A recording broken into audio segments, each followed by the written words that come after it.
Այսօր Արցախի հանրապետության կառավարության գլխին ծածանվում է Ադրբեջանի դրոշը, որպեսզի կիսալուսինը չծածանվի Հայաստանի հանրապետության կառավարության շենքի գլխին, բոլորիդ խնդրում եմ, կոչ եմ անում, հորդորում եմ, ամսի 7-ին մեր քվենտանք պարոն Քոչարյանին։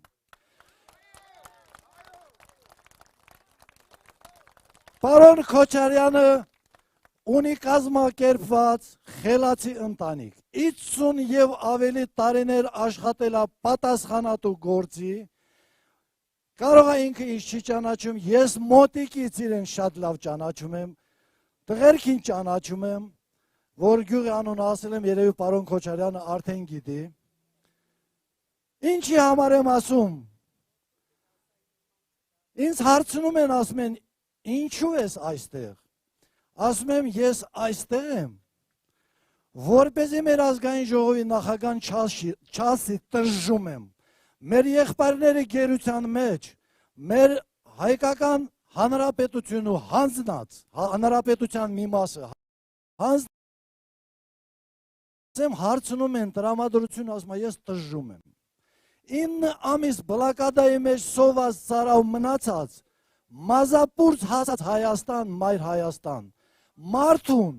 ասում են, ինչի ես դու ողջ, պաշտպանության նախարարն ասում, ես այստեղ եմ դրա համար, որ մեզ գնալու տեղ չունենք, Արցախից եկանք, հասանք մեր մայր Հայաստանը, մենք մայր Հայաստան ենք կանչում միանալ, ոչ թե այս կարգավիճակով միանալու համար, բայց Աստված չանի, չեմ պատկերացնում,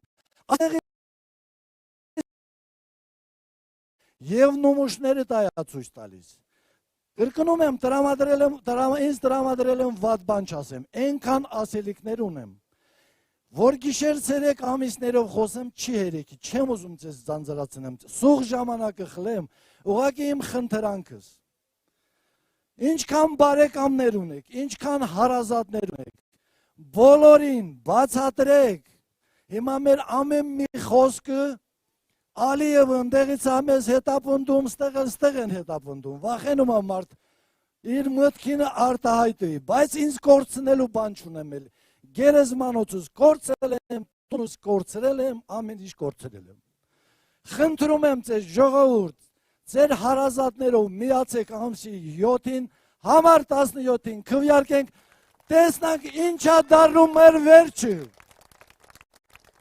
Էդ ասելիքը, շատ բան ունեմ ասելու, եղանակը լավ չի, դրա համար շնորհակալություն։ Ժողովուրդ ջան,